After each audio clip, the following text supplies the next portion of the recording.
Muhammad Sallallahu Alaihi Wasallam.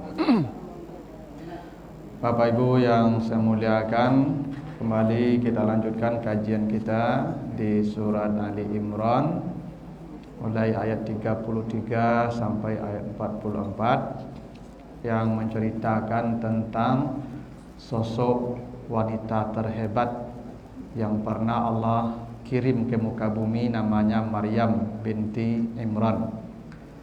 Nah, kita sudah bahas sampai ayat yang ke-36, di mana saat Maryam dilahirkan oleh ibunya, dia mengadu bahwa dia telah melahirkan anak perempuan. Nah, dia takut bagaimana nazarnya akan dipenuhi, karena dia bernazar anaknya ini nanti akan menjadi pelayan di rumah Allah. Lalu Allah katakan, Allah lebih tahu apa yang kamu lahirkan, dan perempuan ini tidak sama dengan laki-laki yang banyak. Maka baru Maryam berkata, saya beri nama dia Maryam. Ibunya berkata, saya beri nama dia Maryam, dan saya mohon kepada engkau ya Allah, lindungi dia dan keturunannya dari setan yang terkutuk. Nah, situ kita bahas ya di pertemuan yang lalu. Kita lanjut ayat 37-nya. Auzubillahi minasyaitonirrajim. Fataqabbalaha rabbuha biqabulin hasanin wa ambataha nabatan hasana wa kaffalaha Zakaria. Kullama dakhala 'alaiha Zakariyal mihrab wajada indaha rizqan. Qala ya Maryam anna laki haza? Qalat huwa min indillah innallaha yarzuqu may yasha'u bighairi hisab.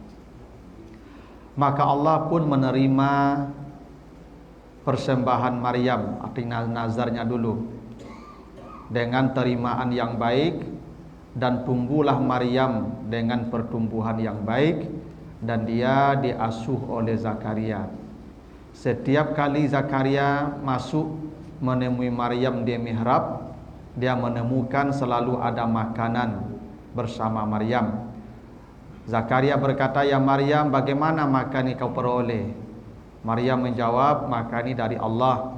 Sesungguhnya Allah memberi rezeki siapa yang dikehendaki tanpa hisab. Nah, itu arti sederhananya ayat 37. Jadi ibu Maryam dulu kan bernazar, ya Allah, ini yang dalam perut saya ini saya lepaskan dari saya. Saya akan tempatkan anak saya ini nanti menjadi pelayan di rumahmu sejak lahir. Nah, itu doanya fataqabbal minni, kata ibu Maryam, terimalah nazar saya ini. Maka Allah terima. Jadi Maryam itu Bapak Ibu diserahkan 100% kepada Allah, maka Allah terima. Maka Maryam tumbuh dengan pertumbuhan yang baik. Ini Bapak Ibu ya. Jadi Maryam itu kata Allah tumbuh dia nabatan hasanah. Nabatan itu bukan hanya tumbuh fisiknya, tapi dia tumbuh di lingkungan yang baik, dengan cara yang baik, di tempat orang-orang baik. Itu nabatan hasanah. Karena Maryam itu nanti kalau fisiknya, kenapa tumbuh baik? Karena makanannya makanan terbaik yang dikirim dari langit. Ya, kenapa dia secara akhlak tumbuh dalam pertumbuhan yang baik? Karena dia tinggal di lingkungan masjid, yang dia lihat orang-orang saleh setiap hari. Orang yang ruku, sujud, i'tikaf, itulah yang dia lihat setiap hari di lingkungan orang-orang baik, karena dia tinggal di masjid. Jadi memang lingkungan ini mempengaruhi Bapak Ibu ya, baik atau tidaknya, itu pasti itu Bapak Ibu.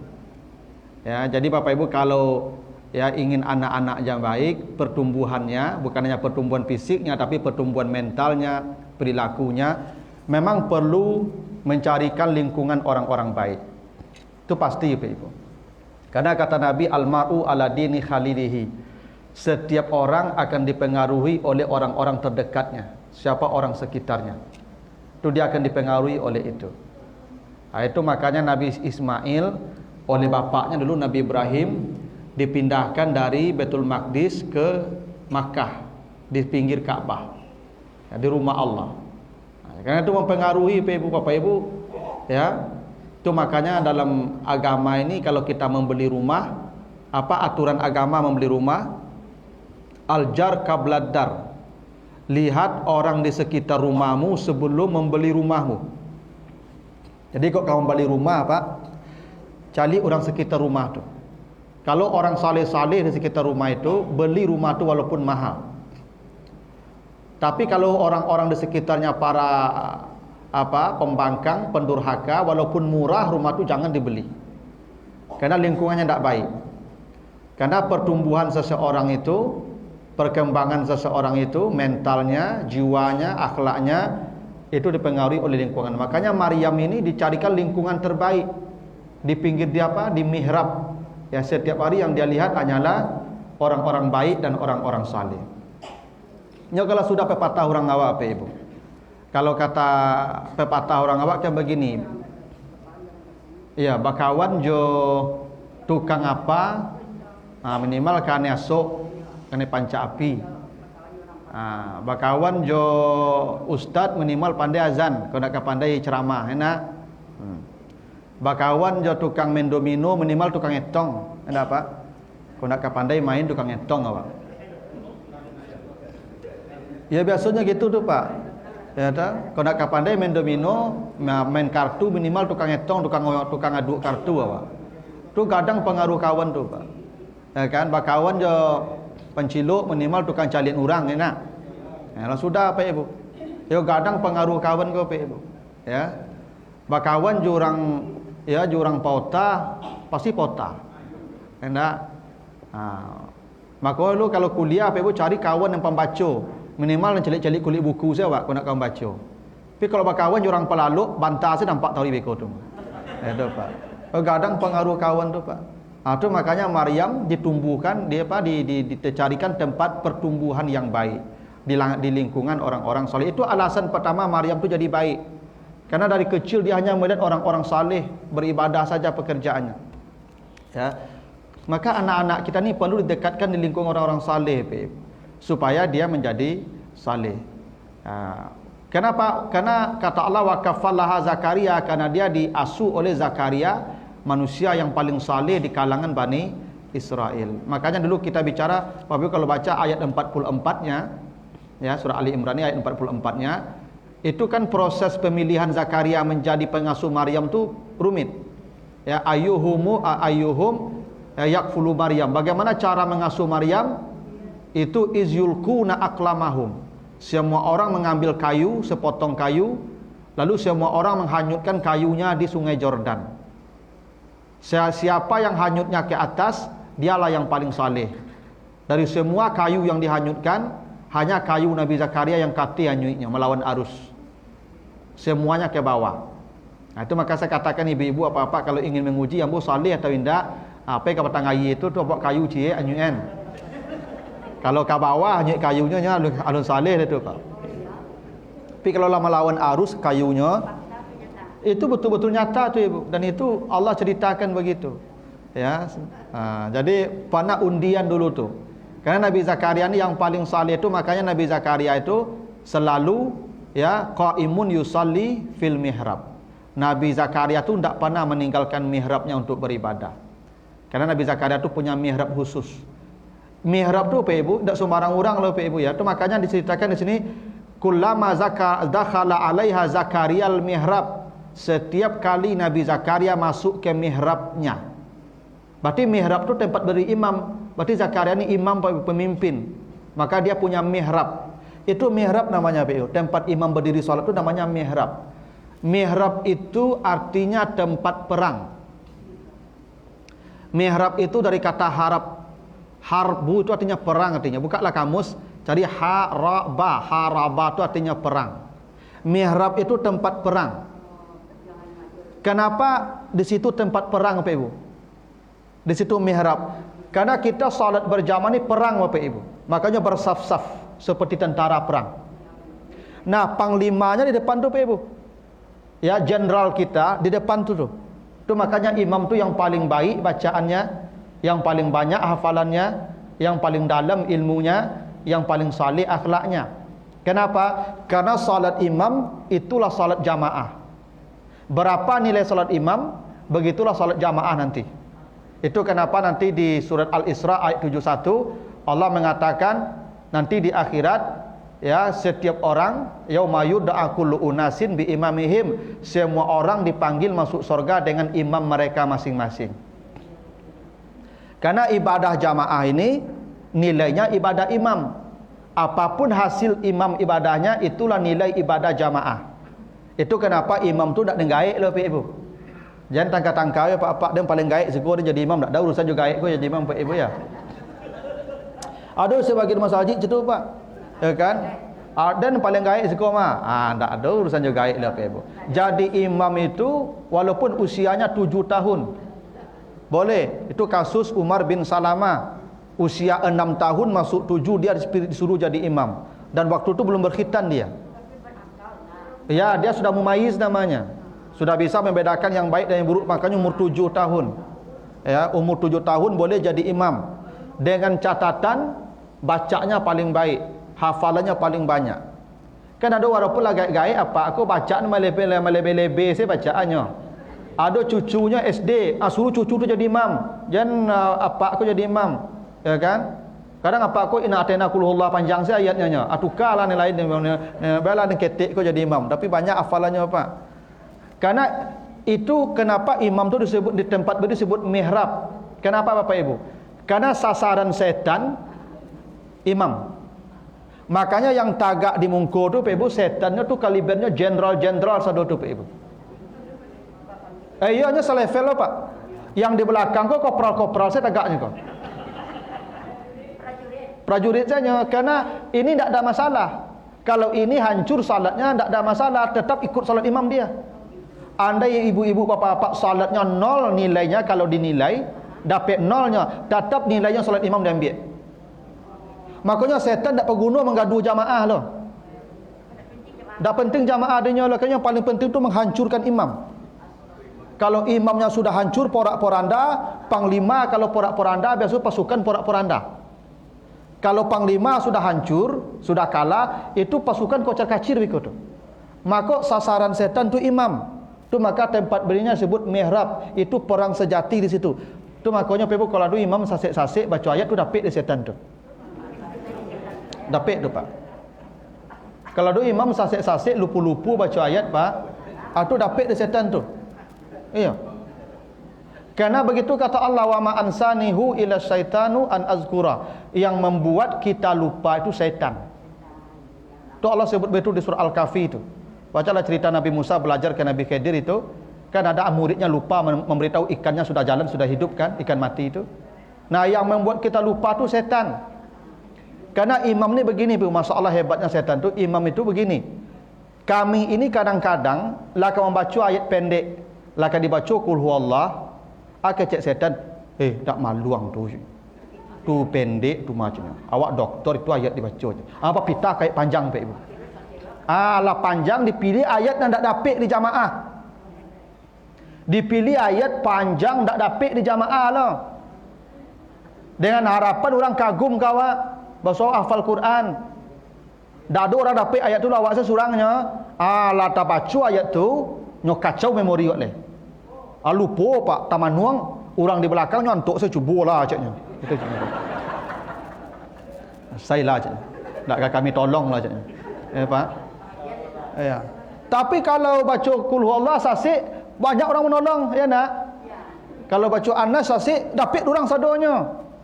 Jadi setan tu Pak Ibu ketika kamu membaca ayat pendek tu makanya mohon maaf, coba cari imam-imam semua Pak Ibu semayang, jarang-jarang imam ku baca ayat pendeknya. Selalu ayat panjang, kadang tak dapat di jamaah. Itu mohon maaf, itu kadang setan yang majak ke situ tu. Setan tu Pak Ibu. Kalau sudah begitu keinginan imam ingin menampakkan dirinya hafal, ingin menampakkan dirinya pembaca Quran yang banyak, itulah habis tu nilainya tu. Lah habis nilai ibadah imam tu. Ke belakang ambil je tu. Iyalah, nilai jamaah ju imam ditong mah. Tak santiang setan. Maka tu namanya mihrab. Tu makanya boleh sering katakan ke imam-imam, tadi awak takana baca qul huwallah, lalu takana baca ayat lain, baca qul huwallah langsung. Lawan setan tu. Tu setan tu. Tadi lah takana ka baca qul huwallah Pak, lalu takana ni lain tak qul huwallah lo, baca qul huwallah. Lawan setan tu. Itu setan sedang majak awak tu. Karena Al-Quran tu sama saja tu. Dari Al-Fatihah sampai An-Nas tak ada beda nilainya lah Pak Ibu. Sama nilainya tu. Cuman setan malu itu gitu saya.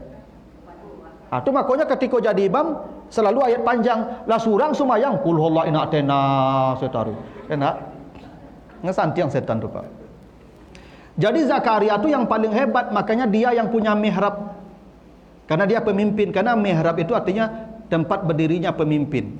Makanya Zakaria ini adalah orang yang paling saleh dari kalangan Bani Israel.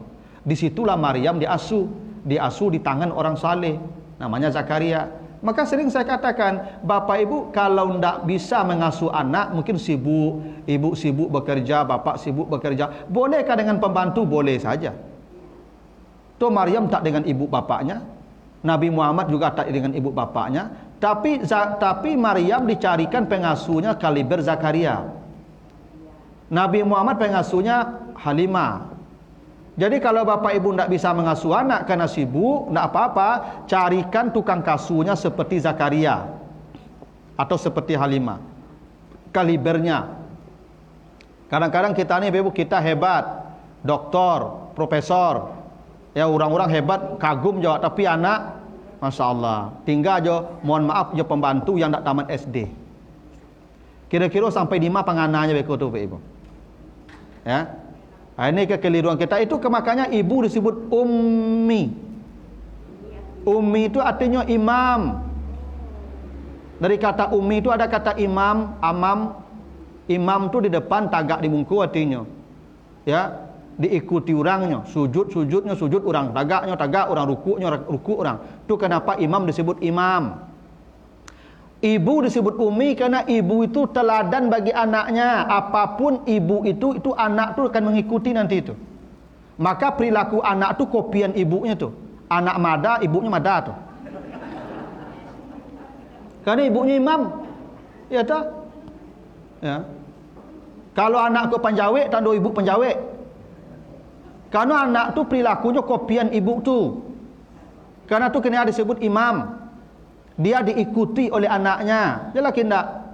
Itu makanya awak aku kalau telantung ke palu ibu, ambo ke telantung ke palu ambo, aduh mak, pasti begitu. Tak pernah, aduh abak, tak pernah lah Pak Ibu. Selalu amak awak imbau tu. Karena amak tu imam awak. Nanti bayang pertama amak tu dulu. Ya tu. Iya. Tu makanya kalau anak ketik tu, anak umur 5 tahun 6 tahun tu dia lagi pilihnya, ang meriang ya, mana yang ketujuh dia mati apa entah mak ya. Lurus saja jawab mapak salah caknya. Pasti itu Ibu. Nah dia ingin kehilangan imamnya lah. Sebab kalau tu dah lurus itu. Tu apa? Ya. Dah lama lah. Ikut tu makanya kami ikut dak gidah Pak. Apa-apa kau laki-laki kau tak ada idahnya loh. Kalau ibu pada pakai idah kan, sampai bulan 10 hari tu. Bahkan ibu-ibu takkan jarang yang menikah setelah suaminya mati sampai matinya menjanda je tu. Ibunya dia anaknya. Ya itu, ibunya dia anaknya. Kalau apa-apa anda, kini mati orang rumahnya, besok pagi boleh menikah. Yo kok oleh perasaan kalau ndak tu baca le. Tapi boleh kalau dihukum boleh. Tu makanya apa-apa tu kalau mati istrinya menanginya kambang tangannya tu. Ndak Ibu ya? Ndak kalau apa meninggal istrinya ndak mau dekonya menanginya ya. Mencari apa bidik kan.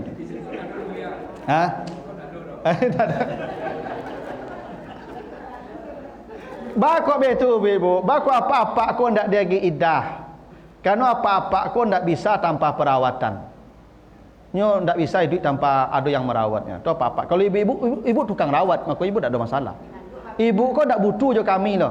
Kami butuh je ibu. Tu maka Nabi Adam di surga dulu, kosong surga kau rasanya kalau ndak ada Hawa. Maka minta dijadikan pendamping tu. Ada guru ambo apa ibu lah 70 tahun umurnya, lah pensiun, meninggal isteri beliau. Tak lama dah menikah pak tu balik. Tu tanya dia kawan, menikah pak lihat pak tu. Iyo je, penggawin punggung saya cakap. Jadi ternyata ibu-ibu kau penggawin punggung saya.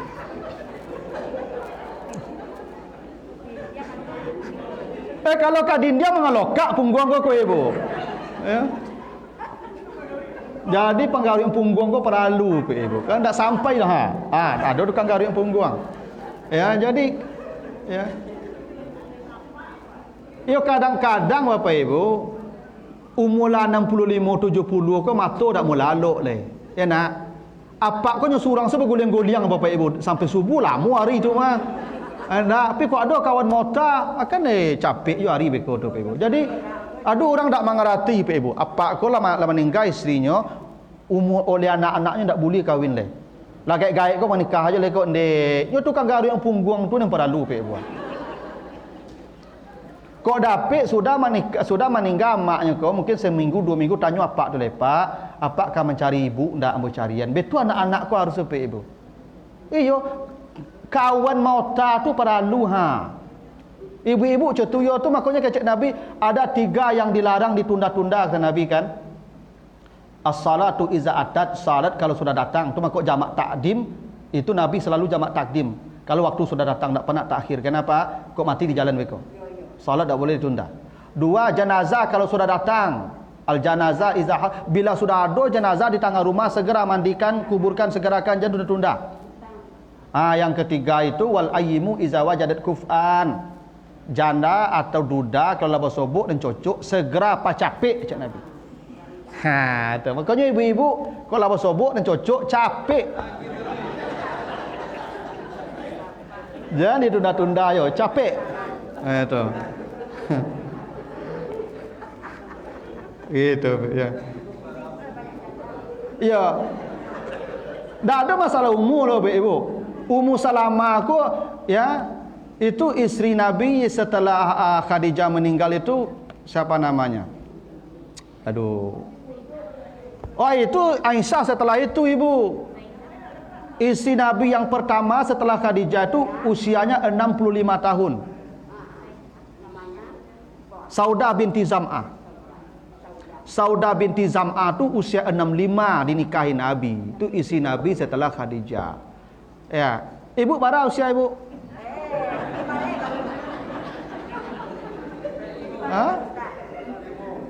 Iya. Paling 35 sampai 5 baru kan. Kok basobok pacapek. Itu aturan agama model tu. Kata anak-anak jangan tagah-tagahan. Ya carian. Jadi begitu Pak Ibu ya Nabi. Jadi itu kenapa ya itu disebut mihrab tadi. Itu tempat perang yang sesungguhnya. Nah lalu ketika Zakaria masuk ke mihrabnya selalu menemukan Maryam tu ada makanan. Ini hebatnya Pak Ibu. Selalu ada makanan dan makanan ini setiap hari gonta-ganti tak pernah sama. Jadi kalau kini talu, besok daging, besok tu ayam, nan talu kau tak tiba-tiba boleh. Nan ayam kau tak tiba-tiba boleh Pak. Pokoknya nyo makan kau batukar tari tiap hari batukar tari. Bahkan makanan yang di musim dingin datang di musim panas. Yang di musim panas datang di musim dingin. Aneh, setiap hari begitu. Ya, maka ditanya, apa kata Zakaria, ya Maryam, annalaki haza, ini makanan dari mana? Apa jawaban Maryam? Huwa min indillah, ini rezeki dari Allah. Itu bukti. Ketika ibu Maryam menyerahkan anaknya mutlak kepada Allah, Allah yang mengurusnya langsung. Ketika anaknya lahir, ibu Maryam tidak cemas soal rezekinya. Apa yang dicemaskan ibu Maryam dulu? Ya Allah, tolong lindungi anak saya dari setan. Itu saja. Tidak ada dia minta, ya Allah beri anak saya rezeki. Ya Allah, ba anak buka makan beko kau baju, ndak pernah terlintir di benak ibu Maryam.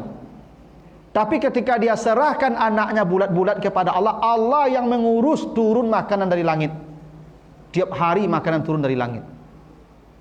Itu hebatnya kalau kita sudah bertawakal, Ibu. Tawakal itu namanya mewakilkan urusan kita kepada Allah, Allah yang mengurusnya langsung. Tapi kalau kita yang mengurus urusan kita, Allah biarkan kita mengurus diri kita.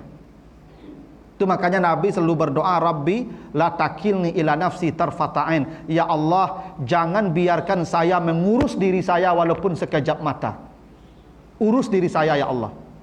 Jangan engkau biarkan saya mengurus diri saya. Tolong urus diri saya. Itu namanya tawakal. La takilni ila nafsi. Jangan engkau serahkan saya mengurus diri saya ya Allah. Tuh Ibu Maryam buktinya Pak Ibu. Diserahkan anaknya ke Allah, sudah Allah urus. Datang makanan dari langit. Ya. Dan hebatnya Bapak Ibu, Setiap Maryam ada makanan, belum boleh makan. Kecuali Zakaria berkata, "Ya Maryam, tolong beri penjelasan ke saya makanan ini dari mana." Penting nih Bapak Ibu. Itu kenapa Maryam tumbuh menjadi pribadi yang baik. Kenapa? Dia tidak pernah memakan sesuatu kecuali yang baik. Dia tidak akan makan kecuali diberi penjelasan dulu ini makanan dari mana. Kenapa? Karena makanan ini mempengaruhi totalitas seseorang. Bapak Ibu nanti baca Al-Baqarah 172. Apa kata Allah? Ya ayyuhallazina amanu kulu min thayyibatin ma razaqnakum washkuru lillahi in kuntum iyyahu ta'budun. Hai orang yang beriman, makanlah yang baik-baik jika kamu hendak beribadah kepada Allah. Ingat, ketika Allah menyuruh kita makan yang baik, ada tiga paling tidak dikatakan Allah. Satu iman, dua ibadah, tiga syukur. Ternyata makanan ini menentukan kualitas iman, Pak. Iman seseorang, lihat makanannya. Apa yang dia makan, bagaimana cara dia makan, akan menentukan level iman seseorang. Nanti baca surah Al-Kahfi, cerita Ashabul Kahfi. Ya, mulai ayat yang ke-10 itu. Ketika Ashabul Kahfi bangun dari tidurnya, perut terasa lapar. Setelah bertengkar berapa lama tidur di sini? Sebagian 1 hari, sebagian setengah hari. Kata yang satu, jangan bertengkar, ini ada uang nih. Cari ke kota makanan dulu, kita makan dulu. Ya toh? Ini bawa uang. Apa pesannya? Falyanzur ayyuha azka ta'aman. Cari makanan yang paling bersih. Masya Allah, Pak. Bukan yang paling lama, Pak. Cari makanan azka. Nanti baca di ayat 19-nya. Cari makanan yang paling bersih. Azka ta'aman. Kenapa? Kenapa mereka minta cari makan yang paling bersih, bukan yang paling lama? Kalau di awak kan tak? Di mana lama? Ashabul Kahfi tidak, yang paling bersih. Bersih bukan hanya bersih zatnya, bersih cara mendapatkannya, bersih itu memasaknya, semuanya azka. Kenapa? Di ayat 13 coba lihat Al-Kahfi itu, innahum fityatun amanu bi rabbihim wazidnahum huda. Mereka pemuda yang beriman dan mereka mendapat tambahan hidayah. Ternyata iman dan hidayah itu berpengaruh dari makanan. Pengaruhnya dari makanan. Itu kenapa beda orang beriman dan orang kafir itu makan. Baca Muhammad 12. Allazina kafaru yatamatta'un wa ya'kuluna kama ta'kulul an'am. Orang kafir kalau makan seperti binatang ternak. Orang beriman beda dengan orang kafir. Coba cari binatang ternak makan. Satu, binatang ternak tu makan tak peduli halal haram apa ibu. Asal yang dimungkunya makan sedang. Orang kafir cetuloh tak beda dengan apa ibu. Sadonya boleh saja. Orang beriman tak seleksi. Orang beriman kalau makan tu ibadah. Tu makan duduk, baca bismillah, pakai tangan kanan. Kan tu ibadah. Yang paling hebat makan tu mempengaruhi ibadah. Tu makanya kau ada apa ibu tiup menang ceramah lalu panjang saya. Preso makan. Ada salah makan begitu. Iyo kok sekali-sekali tak kalau dek badan latih. Kok asal duduk dengan ceramah tak kalau, asal duduk dengan ceramah tak kalau. Tu preso makanan tu. Ya. Bisa jadi ada salah makan begitu, Pak. Ya, kalau barik langkah ko, barik badan ko pai ibadah apa? Itu makan mungkin salah tu, Pak. Ya boleh jadi yang Bapak Ibu makan tu halal makanannya, tapi kan tak thayyib juga. Kadang kan perintah Allah tadi apa di surah Al-Baqarah 172 tu kulu min thayyibat. Makan yang baik bukan yang halal.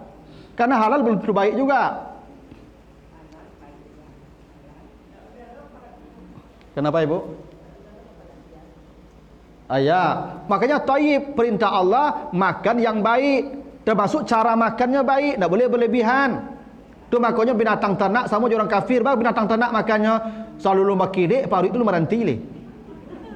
Kuado bertambu sampai 3 kali, 4 kali bertambu, itulah sama tu. Ya, itulah sama binatang ternak makan tu. Nabi Muhammad kau dah pernah bertambu makan lepas ibu.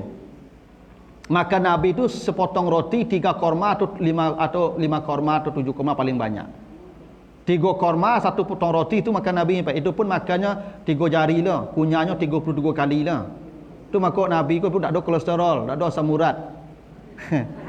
Karena makan Nabi ko tayyib, baik makan Nabi, tak halal lah, tayyib. Awak anda sameja samba ni makan. Kata macam-macam tu, santan sadonya tu. Nak anda kami ngalu-ngalu sakit lutut dah tu. Karena makannya tak tayyib lah. Nabi tu ibu coba baca sejarah. Perang Badar itu perang pertama tu, Nabi 17 kali perang sampai meninggal dunia, 17 kali memimpin perang. Dulu parang ko tak zaman kini, tak jo tombol apa ibu, jo ladiang makajar-kajar di tengah padang pasir tu Umur bara Nabi perang Badar, perang pertama 57 tahun. Ndak mulai perang Badar tu umur Nabi 58 tahun. Ya. 58 tahun tu orang dah pensiun. Laba tungkik dia waktu Nabi mulai parang baru. Ya. Itu buktinya Nabi itu makannya tayyib. Ya, tayyib itu. Makanya pengaruh kesehatan Nabi itu luar biasa, Pak Ibu. Nah, tapi kalau makan ini tidak baik, bukan hanya sehatnya yang bermasalah, pikirannya, mentalnya, jiwanya berpengaruh, Pak Ibu. Itu maka kalau ada anak tangka mada jangan disalahannya, mungkin apa bagi makan salah ke induk itu atau kinyo. Ya Pak pareso lah tu. Boleh jadi apa salah bagi makan kinyo tu madu dan salah dagian kinyo tu maka perangai situ tu. Dah PAK ni balik dah terlonsong tu mah. Ya.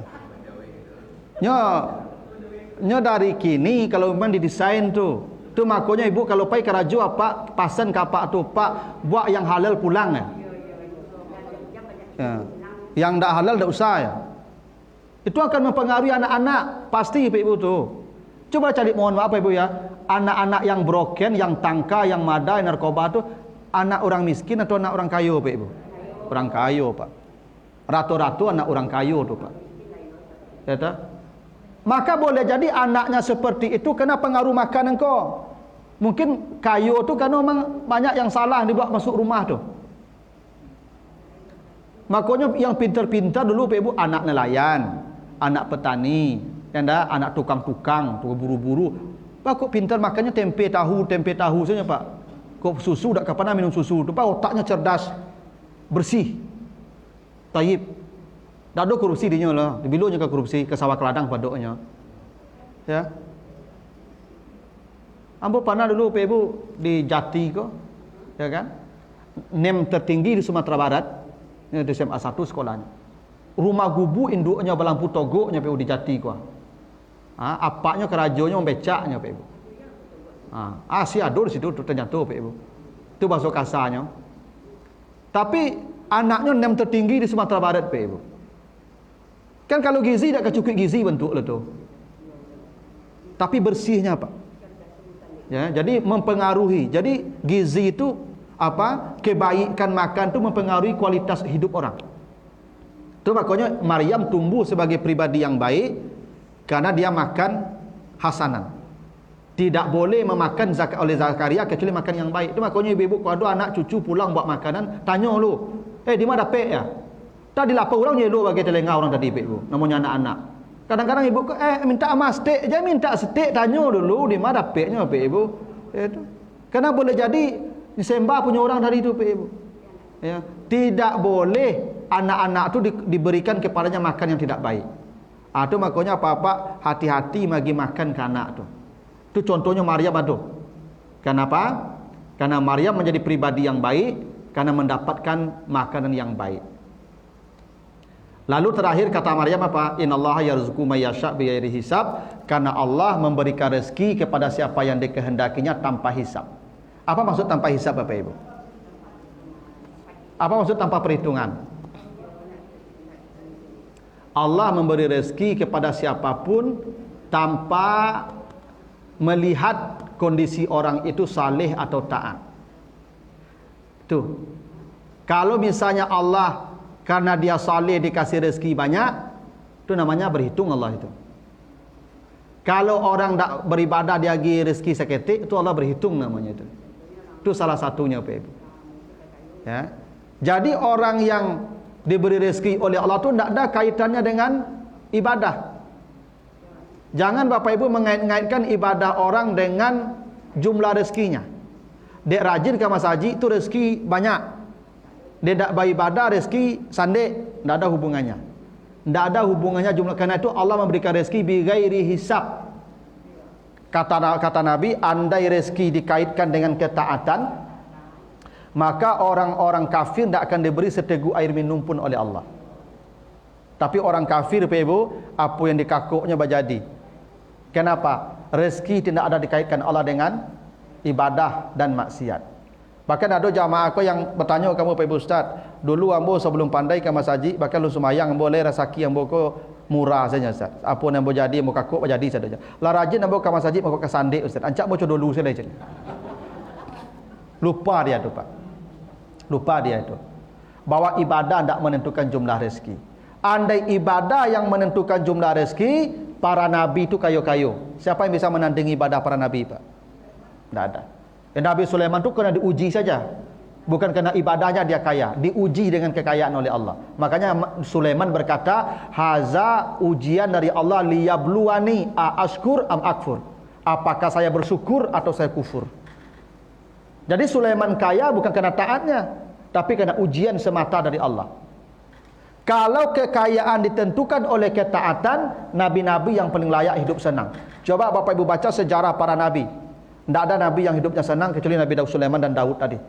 Semua nabi itu hidup dalam keadaan memprihatinkan. Tapi cukup saja. Itu kenapa istri nabi pernah demonstrasi. Nanti Bapak Ibu baca di surah Al-Ahzab ayat 28. Jadi Al-Ahzab 28 itu ceritanya istri nabi kok pernah demon. Ya, kan istri nabi itu ada 8 setelah Khadijah. Khadijah ada wafat, ada 8 lagi setelah itu. Di luar Maria Kiptiah karena dia budak. Ya, yang 8 kok pernah demonstrasi minta ameh. Sebab di Madinah tu Pak Ibu, ya, ibu-ibu di Madinah tu kayo-kayo. Nyo penduduk asli tu kayo-kayo. Pemilik lahan, lawe. Ana orang-orang yang hijrah kok isi Nabi kok sebagian orang hijrah muhajirin. Sebagian besar. Kecuali Safiyah binti Huyai yang memang orang Yahudi. Tapi selain itu muhajirin. Itu mereka tak pernah sejak menikah dengan Nabi pakai ameh. Ibu-ibu di Madinah aku banyak galang ameh, banyak cincin ameh. Dan biasanya penyakit ibu-ibu kalau pakai ameh kan acuk gak aneh-aneh, menggaruk-garuk gitu. Nah, penyakit ibu-ibu sebagai mulai itu. Tu makanya ibu-ibu kalau pergi ke masjid ada pakai galang ameh tu, panu tangan dek galang ameh, itu takbiratul ihramnya beda. Kalau yang tak pakai ameh capek saya, Allahu Akbar. Yang pakai ameh ndak Allahnya kuncang seketik ke supaya berbunyi galang ameh kan. Abeko rukuk situ no. Pas rukuk Allah conggiang pak kecil galang ameh turun tu. Sehingga siko deklah biasa pakai ameh. Banyak di tampil-tampil lain boleh tu ibu-ibu kalau pergi kamu saji kamu salat pakai ameh satu tu. Tu beko pas salat tu batinggi ke bawah tu. Orang sabala terkajut je pakai. Hendak ibu-ibu kalau lah pakai ameh kawan, asam uratnya naik itu biasanya tu, ya asam uratnya naik, kolesterolnya naik sebagian tu. Termasuk istri Nabi, masuk istri Nabi kok manusia biasa, ibu-ibu semua saya lainnya, cuma jadi istri Nabi saya kehebatannya. Tak tahan macam yang pakai ameh, kalau minta ameh lah kan Nabi leh. Turunlah Al-Ahzab 28 itu. In kuntunna turidnal hayatad dunya wa zinataha fata'alina. Hei para istriku kata Nabi, Allah perintahkan begitu, panggil mereka. Bila kalian butuh perhiasan dunia sini. Kasih. Karena Allah tu dah jamin. Wala sawfa yu'tika rabbuka fatarda. Tunjuk saja bukit-bukit tu jadi emas ambil. Satu bukit, satu emas, satu orang ambil. Tapi setelah itu fa usarihku nasarahan jamila, kalian saya ceraikan. Mau pilih jadi istri saya tanpa ameh sampai mati, atau kepakai ameh berhenti jadi istri saya. Karena Nabi tak pernah punya ameh. Nabi itu tak punya kemewahan. Itu makanya kata Nabi, al ulama warasatul anbiya, para ulama itu pewaris Nabi. Apa yang diwariskan Nabi? Ilmu saja. Nabi tak pernah mewariskan dirham dan dinar. Yang diwariskan Nabi ilmu. Itu makanya beruntung yang jadi ulama, dia pewaris Nabi. Karena diwariskan Nabi itu adalah ilmu. Kalau yang mewariskan harta tu karun misalnya, tu banyak tu. Ya tu. Kalau ilmu tu para nabi warisannya tu Pak. Tu makanya para ulama, para ustaz kok kayu, anda bukan tak jadi ustaznya kayu tu, dia hanya punya usaha sampingan tu. Jadi ustaz kok tak bisa kayu loh Pak Ibu. Kau betul menyampaikan kebenaran ke Al-Quran kok kewajiban. Maka tak boleh dapat upah. Tak boleh dapat upah Pak Ibu, minta upah tak boleh. Beda je dokter profesional. Ambo pernah ambo ayah ambo ke dokter saraf, Pak Ibu sakit dulu. Tiba dokter saraf di sawan tu, nyotokok-tokok seluti ayam ambo sampai kalinya kanan dua, suk dua. Kanan dua, kiri dua. Tu ambo tanya, "Alah dok, alah, bara dok, dua tui saya nokok-nokok lutui Pak Ibu." Nokok-nokok lutui saya dua tui, Pak. Itu sah, halal. Sebab tokoknya beda tokok awak Pak Ibu. Untuk menokok itu tu sampai botak kepala raja tu mah. Banyak bukunya baca tu mah untuk sampai menokok tu. Kau awak menokok penyakit tambah Pak Ibu. Itu boleh Pak. Tapi kalau ustaz tak boleh. Saya coba tanya Pak pengurus. Ustaz, saya ceramah di Darul Mutakin Ustaz. Insya-Allah Pak. Bila tu ya subuh lah Pak. Bara tu Ustaz. Ada tak Pak pengurus betul kamu? Tak ada. Tak ada. Kalau nanti ada ustaz ini dari jamaah, itu sedekah namanya. Boleh saja ibu bersedekah kan bebas. Tak ada batas orang, tak ada batas jumlah. Mau 1 juta, mau 50.000, mau 20.000, mau 20 juta tergantunglah. Ya. Sedekah kan tak ada batasnya. Yang tak boleh tu, ustaz, kau dari jamaah ustaz tu mau buka. Kau bako Pak, dua tu yang di Lubuk Menturun kau jauh, kau tak cocok serikau. Tu tak boleh tu Pak. Kau ada ustaz mau dia tu tak usah panggil salah Pak. Apa kata Allah di surah Yasin? Ittabi'u man la yas'alukum ajrau wa hum muhtadun. Ikutilah orang yang tidak meminta upah kepadamu, karena mereka lah yang mendapat petunjuk, yang tidak meminta upah. Ya, tu maka kau ada ustaz Pak Ibu, ya kan? Nyoparah jamaahnya Pak. Tu enggak usah diikuti itu. Ya toh.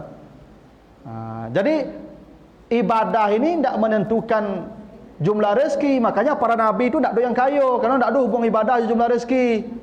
Kadang-kadang tu jamaah kau ngecek, percuma ya rajin ke masjid. Tak, batu tu apa tu ha? Tiap hari ke masjid mai duit citu ka citu ya nya. Tu salah. Wallahu yarzuqu may yasha'u bighairi hisab. Tu maksudnya Allah memberi rezeki hambanya tanpa menghitung apakah dia taat ataukah ahli maksiat. Lalu apa kerajo kare kau tu apa ustaz? Kita bekerja keras untuk mencari pahala dan ridha Allah. Tak lebih dari itu. Wa kana sa'yuhum maskura, kata Allah. Keras usahamu di dunia, rezekimu sedikit, Allah balas nanti yang keras nanti di akhirat. Kalau kayu ditentukan usaha, tukang becak kayu-kayu sadonya Pak Ibu. Kini untuk becak lepas masin, dulu becak jo kayu. Dak tanggung keringet mengalir keringet dari pagi sampai sore Pak. Bara tukang becak dapatnya dah ribunya. Aduh kini ku orang batia-tia saja Pak. Hai guys. Enak YouTuber namanya. 2 miliar guys seminggu Pak Ibu. Kan tak adil itu Pak. Tapi tukang becak disimpan Allah di akhirat. Nih nanti saya kasih di akhirat. Itu maksudnya yarzuqu may yasha bighairi hisab. Begitu lalu Pak Ibu. Sejak mana melewat Ada pertanyaan Pak Ibu sampai sini? Ibu? Pas ya? Jadi tapi yang terakhir yang tadi yang ditangani Ibu kanak-kanak tu ko ado nang basobok nang cocok pa capek. Itu yang paling pokok tu Pak. Nah, begitulah Bapak Ibu ya. Mudah-mudahan ada manfaatnya. Lebih kurang mohon maaf. Subhanakallahumma wa bihamdika asyhadu an la ilaha illa anta astaghfiruka wa atubu ilaika. Wassalamualaikum warahmatullahi wabarakatuh.